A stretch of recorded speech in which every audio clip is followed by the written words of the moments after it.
What's up, guys? Today we're out here working on the V-dub. Sorry for the noise in the background, but I never really showed a full install video on the blow-off valve, so that's kind of what we're going to do today. I showed a review on it. Go check that out if you haven't seen it, if you're considering one, but the one I'm putting on today, I just found a scratch on the car.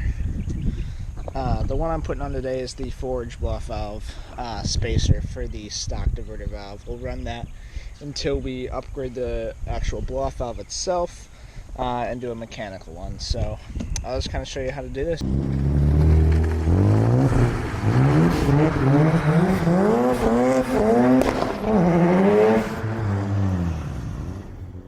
Alright guys, so up under here, as you can tell, I have the ECS street shield on here, which, wow, as you can tell, has saved me quite a few times. We have a whole scratch here, and this whole front piece here is eaten up.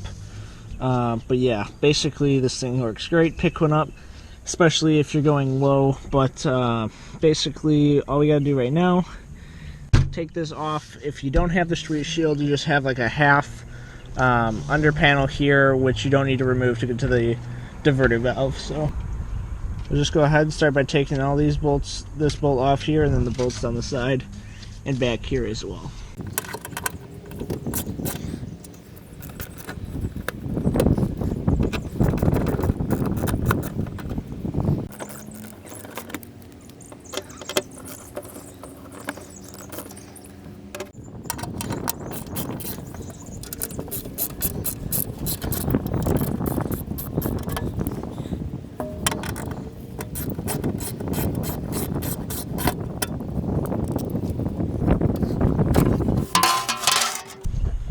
Alright, so we have all that good stuff off now, so we're looking at underneath the motor. Wow, that's not good. That's going to need to be changed.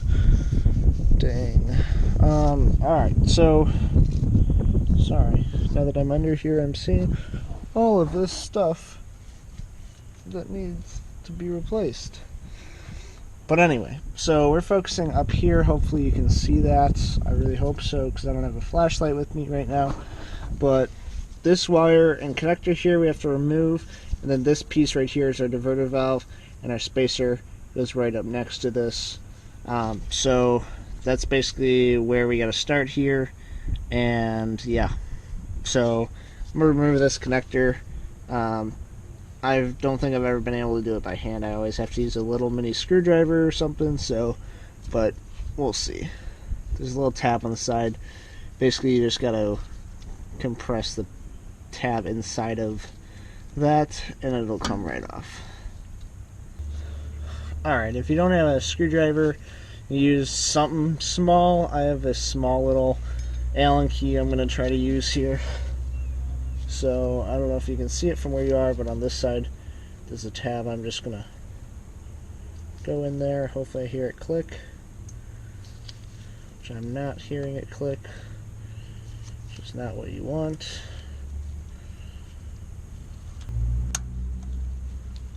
I heard it click. I don't know if it broke.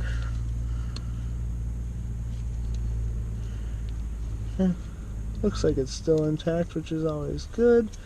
So now that this connector is removed here, basically I went through, hold on, let me get a better angle at this for you without burning my hand or arm. So, alright, well, I can't get a better angle, but I'm sure you can probably see it. So there's a tab on the top side, and then you go to that basically the top slot and pry back. It'll come right off. We do have some oil drippage from there, but should just be from the cover above, which needs the gasket to be changed. The front cover leaking slightly, but not too big of a concern yet. But now that we have this, we'll go ahead and remove that diverter valve from there. So to remove the diverter valve, I'm taking a 5mm hex key here, or a H5 key. I'm just going to crack these bolts loose, just like so. And I'm going to go to all three. The top one is going to be the hardest, but I've already taken this diverter valve off, so it shouldn't be too tight. You do want to get these tight enough without over tightening them, because this will cause yourself a leak if you don't tighten it once you get them removed, or once you're installing them again. Let's see if I can get to this top edge bolt here.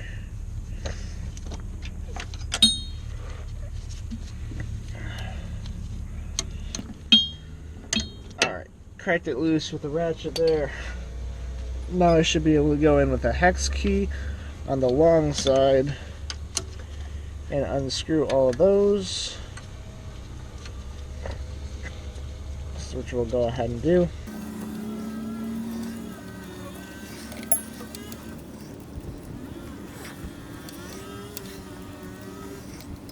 Alright, remove that bolt. Now I like to do the top one first, just because that one is a lot harder to get to, so generally that way I can just take care of that bolt while the diverter valve is up, and I don't have to worry about the diverter valve falling on me or anything. Now these bottom two bolts, a little different, so now I'll just go ahead and remove those two, but the diverter valve will start to kind of fall out of its place while you're removing these, so you may want to push it back in with your hand while you're unscrewing these bolts. Otherwise, it may kind of try to swing out on you. Alright, two bolts removed. Take the Allen key to the last one here. And now I'll just hand undo this bolt here.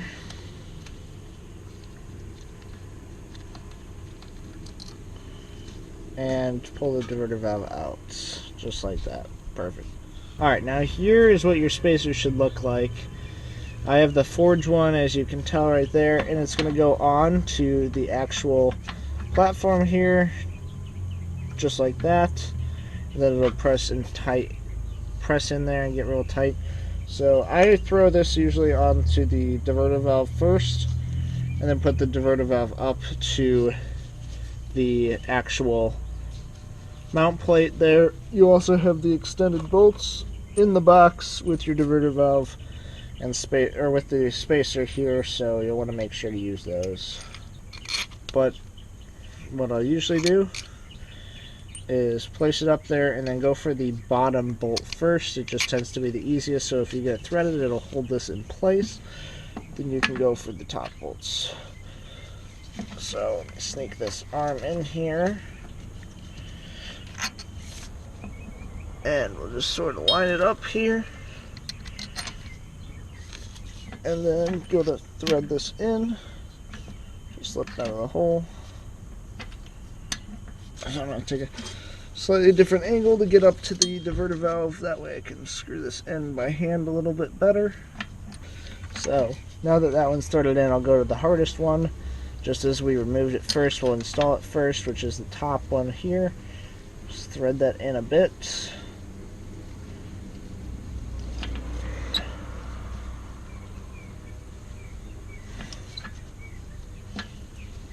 And finally we'll do this one, thread it in slightly, just to make sure everything's seated. And yep, threading in there good. So now we'll just go ahead and try to get that top one the rest of the way with our ratchet here.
Alright, so got the spacer installed, all these bolts are tight, got this plugged back up, and I'll go up there and give it a few revs so you guys can hear it from down here, right?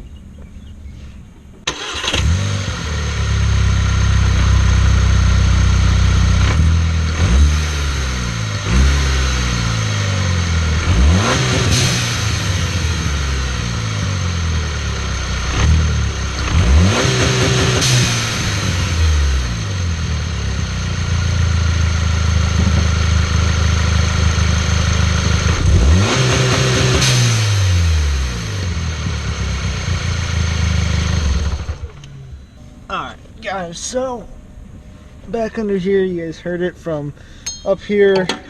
I'm gonna tighten each one of these back up just a little bit. Let's see, just to kind of even it out here. But yep, so we're all tightened up through here. And now basically we're just going to throw the skid plate back on, and then call it a day. We'll take it for a test drive, that way you guys can kind of hear it while it's driving. So here's what it sounds like with a little bit of second third. I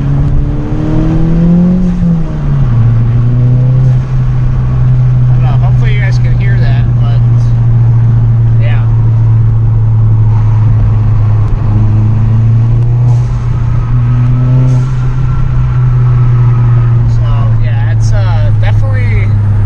A little more flutter. I'm running a stage 2 tune right now.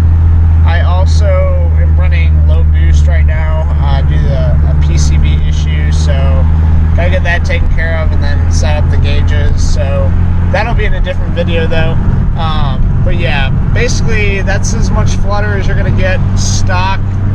That's stage 2, but I'm running low boost, so I'm probably only at 12 pounds rather than 22 pounds. So I'd say that's a little more flutter than stock. I had this on this when it was stock, and it was still pretty fun to play around with. So, but yeah, so that's gonna do it for this. But stay tuned on the channel and stay tuned to see what's coming next. All right, thanks.